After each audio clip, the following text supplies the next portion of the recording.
এবার BNP chairperson Begum Khaleda জিয়ার সঙ্গে দেখা করেছেন সেনাপ্রধান জেনারেল ওয়াকারুজ্জামান।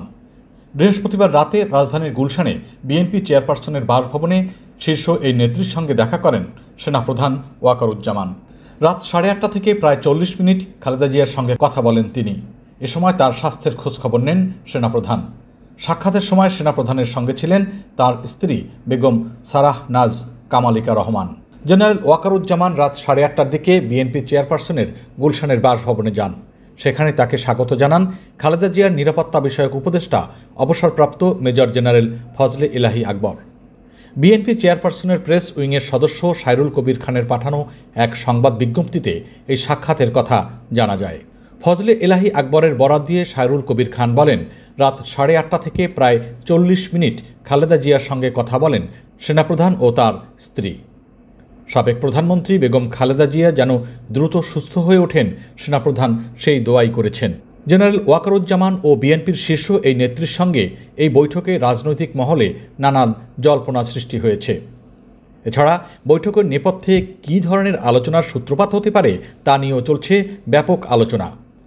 বিশেষত ডক্টর মোহাম্মদ ইউনূসের নেতৃত্বাধীন অন্তর্বর্তী সরকারের সঙ্গে নির্বাচন নিয়ে বিএনপির দাবি দেওয়া প্রতিদিনই ঢাকার রাজনীতিতে উত্তাপ ছড়াচ্ছে। এরই মধ্যে ঢাকার এক সংবাদ মাধ্যমের সঙ্গে সাক্ষাৎকারে আগামী নির্বাচন নিয়ে অন্তর্বর্তী সরকারের পরিকল্পনার সঙ্গে একমত পোষণ করেছেন সেনাপ্রধান। তবে ভবিষ্যতে রাজনৈতিক পরিস্থিতি যাই হোক না কেন, বিএনপি নেত্রী খালেদা জিয়ার সঙ্গে সেনাপ্রধানের সৌজন্য সাক্ষাৎ প্রশংসার জন্ম দিয়েছে। সামাজিক যোগাযোগ মাধ্যম থেকে শুরু করে রাজনৈতিক মহলে সেনাপ্রধানের এই উদ্যোগ ইতিবাচক হিসেবে দেখছেন সবাই।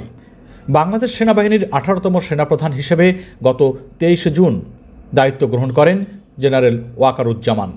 গত বছরের জুলাই আগস্টের ছাত্র জনতার সরকার বিরোধী আন্দোলনে সেনাবাহিনীর ভূমিকা সাধারণ মানুষের কাছে ব্যাপক প্রশংসা ও আলোচনার জন্ম দেয়। চিকিৎসার জন্য আগামী সপ্তাহে খালেদা জিয়ার লন্ডনে যাওয়ার কথা রয়েছে। তবে দিনক্ষণ এখনও চূড়ান্ত হয়নি বলে জানান তার ব্যক্তিগত চিকিৎসক ও বিএনপির স্থায়ী কমিটির সদস্য AZM জাহিদ হোসেন।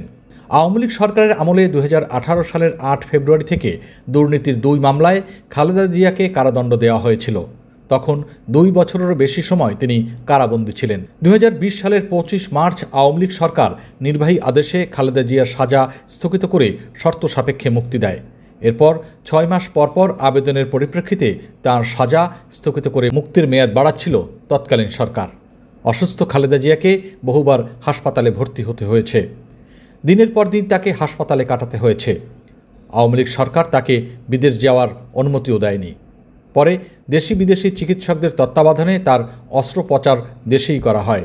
ছাত্র জনতার অভ্যুত্থানে গত 5 আগস্ট আওয়ামী লীগ সরকার পতনের পরদিন 6 আগস্ট খালেদা জিয়াকে নির্বাহী আদেশে মুক্তি দেওয়া হয়। 79 বছর বয়সী খালেদা জিয়া অর্থ্রাইটিস, হৃদরোগ, ফুসফুস, লিভার, কিডনি ও ডায়াবেটিস সহ বিভিন্ন জটিল রোগে ভুগছেন।